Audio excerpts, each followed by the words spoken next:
Ngiyathanda ukubingelela bazalwane egameni likaJesu. Ngicela ukuthatha leli thuba ngichaze enye yamatophiki ahleze esusa umsindo njalo.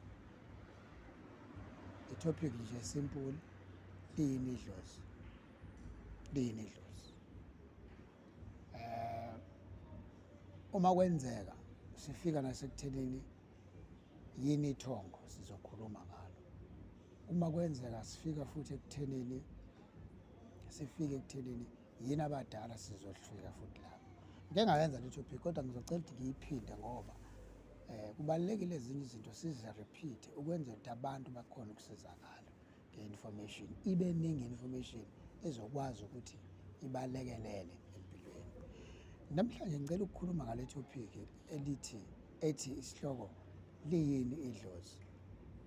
Idlozi akukaze kwaba umuntu. Idlozi akukaze kwaba umuntu oshonileyo. Idlozi akukaze kwaba isithunywa sasekhaya, cha, akukaze kwaba njalo. Akukaze kwaba isithunywa esisetshenziswa uNkulunkulu ekhaya, idlozi. Idlozi into engahlanganise lutho noNkulunkulu. Ngamanye amazwi, ispirit esi-rebellion against God, idlozi. Idlozi ispirithi esisebenza ukuguqula impilo ephilwa abantu bala emhlabeni, lifune ukuthi baphile impilo yabo, lifune ukuthi liphile umuntu, lowo muntu aphile impilo yalo idlozi. That is idlozi. Idlozi yini? Igama elithi idlozi lisuselwa egameni elithi isidlozana, amadlozana, bayadlozomela. Yabona? So uma sikhuluma ngalo moya noma sikhuluma ngalesi silwane, ngoba idlozi isilwane, njalo uma kukhulunywa ngedlozi kukhulunywa ngento ephuma emanzini. Uma kukhulunywa ngedlozi kukhulunywa ngento ehlala entabeni. Uma kukhulunywa ngedlozi njalo kusuke kurifa, akukaze kwakhulunywa ngedlozi kuthiwe lisekhaya, kodwa kuthiwa unedlozi elikhulu, idlozi lamanzi. Yini amanzi? Yini idlozi? Amanzi suke kuhlala khona iy'lwane. Kusho ukuthi-ke uma uye emanzini, akekho umuntu ohlala lapha emanzini, kusuke kuhlala isilwane. Lesi silwane yini igama laso? Inyoka. Uma kuthiwa idlozi nje kusuke kuyolandwa leyo nyoka leyo, ilandwe ibuyiswe ekhaya. Uma eyolanda lowo muntu, uyayilanda ayigaqela emahlombe, isibulewe, afike ayidinsile elokhuzeni egcekeni la, noma mhlawumbe uma ukuthi ukwazile ukuyithatha iphile injalo, afike ayidinsile egcekeni, iwiswe esibayeni la, iwiswe kanye nenkomo, lekhuzana lo moya lo, uwiswe kanye nenkomo, bese uthathwa umzimba wayo lekhuzana lenyoka, ugaxwe endlini kuleyo ndlu leyo, lowo muntu uma ukuthi uyisangoma okade eyokwenza lento, ugaxwe bese uyalengiswa lapho lo mzimba, ulandwa umoya wenyoka, okuwukuthi iwona lo obizwa ngedlozi, akuyena umuntu. Kwenzeka kanjani-ke ukuthi kube khona isigaba esithi abantu baze bathi unobani uyidlozi?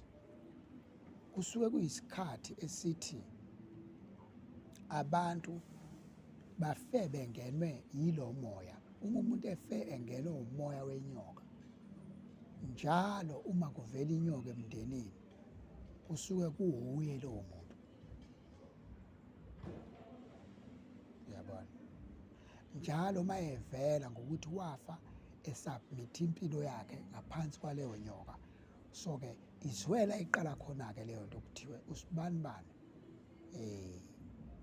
Uma evela emndenini kufike kuvele yena, uma kungavelanga yena kuvele yona le nyoka enkulu. Uyabona? So ngamanye amazwi, ispirithi lesi esingena kumuntu abese njalo uma reflect emndenini, avele loyo muntu njengento enhle, kanti iyona leya nyoka isebenza umsebenzi wayo. Ngiyakhumbula ukuthi omunye ubaba echaza lento yabantu abasebenzisa iy'nyoka uma bethwala, wathi ababe besaya emazulwini abantu abanjalo abathwala ngey'nyoka, baphelela ey'swini zey'nyoka. Impilo yabo irawunda la emhlabeni, ayibisaya ndawo.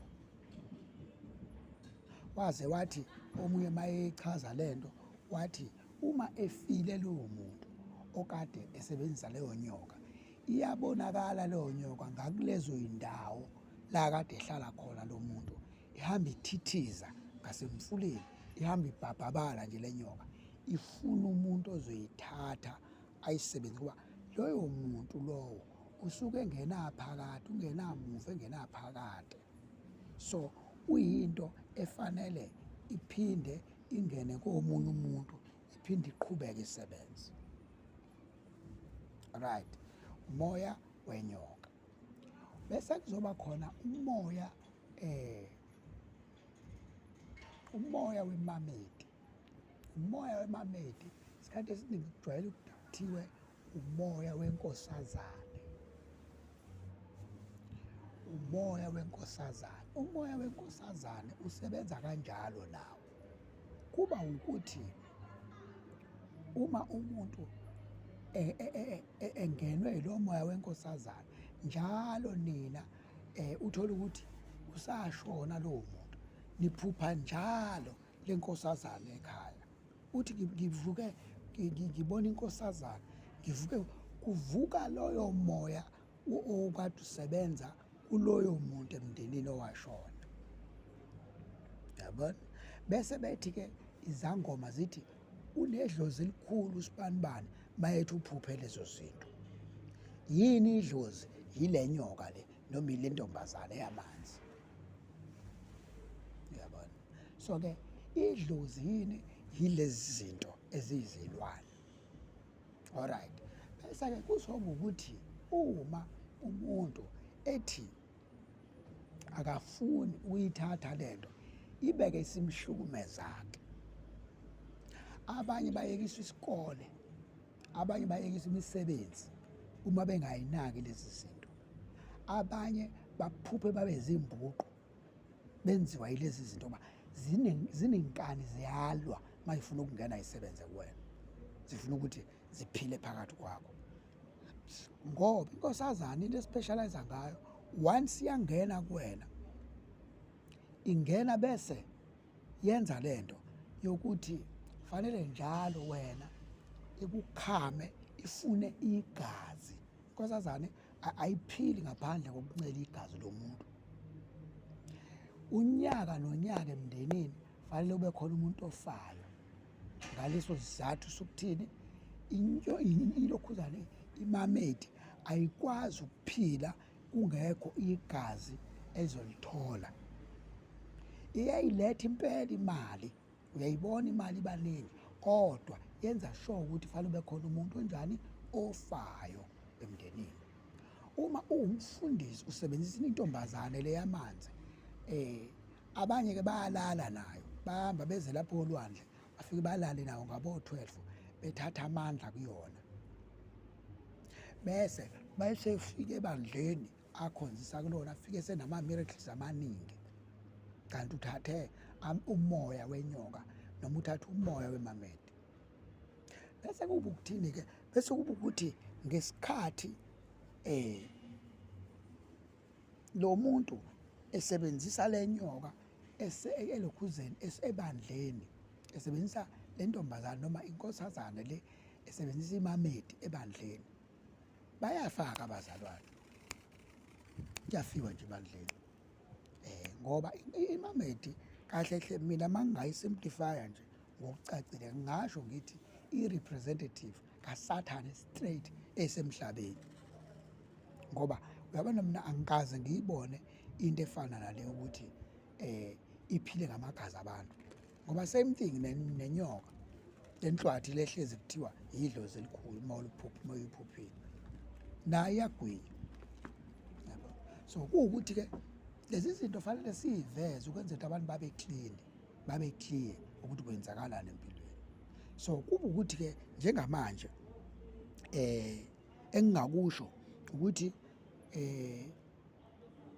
okunye kwesithathu abakusebenzisayo abantu abafana abafushane imikhovu abayisebenzisayo bethi nayo abantu abadala.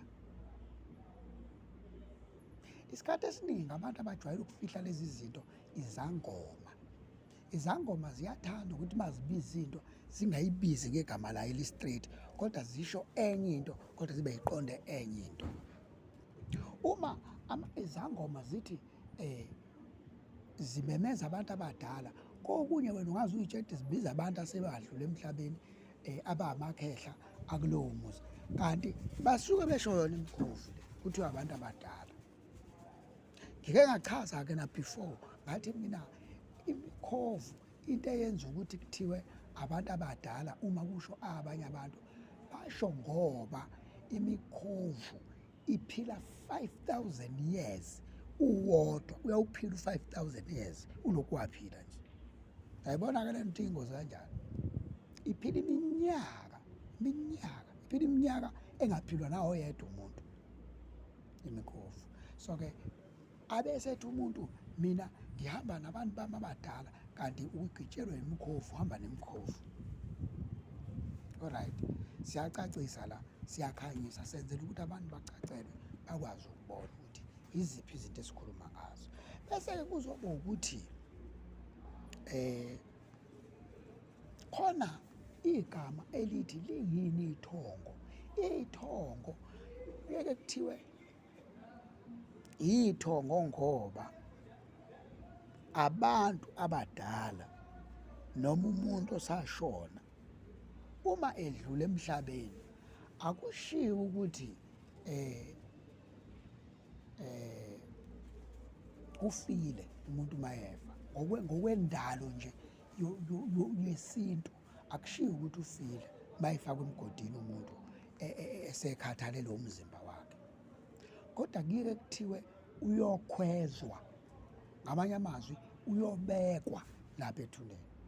Bese-ke bethi-ke abanye uma bese beyichaza lento bethi uyolala ebuthongweni baphakade. Kusho ukuthi ulele lapha, hhayi ngoba efile, ulalela ukuthi ngelinye ilanga uzovuka athathe umzimba wakhe loya ahambe aye ezulwini ngesikhathi sokwahlulela. So-ke ithini-ke lento? Ithi ngesikhathi kuthiwa ithongo kususelwe egameni elithi laba bantu basebuthongweni balele, njengoba kuthiwa amathongo athi amathongo awukuthi. Igama elithi ithongo lisuselwe ekuthenini abantu abasebuthongweni laba balele, then bese kuthiwa-ke bangamathongo. Alright, ngiyacabanga ukuthi kuyacaca kahle kuba konke kusobala, yabona. So-ke ngicabanga ukuthi zonke lezi zinto ebengikade ngithe ngizoyithinta sengiyithintile. Right, so-ke ileyo ndaba ebefanele siyikhulume siyiveze ibe sobala. Ake sidlulele kokunye-ke ngoba sesikuthintile, ake sikukhawunte sibone ukuthi sikuthinte konke. Sithinte idlozi, sathinta ithongo, sathinta abantu abadala, sesithintile kokuthathu. Ake ngithi sekuthintile kokuthathu, yabona. Ake sicaciseke ukuthi yini mina ngithi lezi zinto azihlanganise lutho noNkulunkulu. Isizathu esenza ukuthi ngithi lezi zinto ayihlanganise lutho noNkulunkulu ilokhu: 1, azinalo iqiniso lezi zinto. Uma uthole abantu bethi izinto zesintu lezi fanele siyithathe sizisebenze, azinalo iqiniso ngoba kulula ukuthi zimbulale umuntu nje ziqede ngayo kube kuphelile. Kulula ukuthi lo moya lo wamadlozi uma ufuna ukusebenza ngaye lowo muntu, kulula ukuthi umqhathe nje ney'moto, kube lula nje ukuthi ubani uvele washayiswa iy'moto eqhathwa umoya wamadlozi. So ngendlela oyingozi ngayo lo moya uyingozi ngoba usuke ukuthi ene ufuna ukukontrola ngenkani, usuke ungaceli. That is why ke ngithi mina akufanele lo moya siwuthobele ngoba uwumoya oronke. Right. Ngiyathanda ukuthi ngelinye ilanga ngizokhuluma ngibe specific ekuthenini yini ebanga ukuthi leli mimoya ixabane noNkulunkulu. Yileyo nto oyichaza ngelinye ilanga. Okwanamhlanje ake ngime la. Danki, ngiyabonga.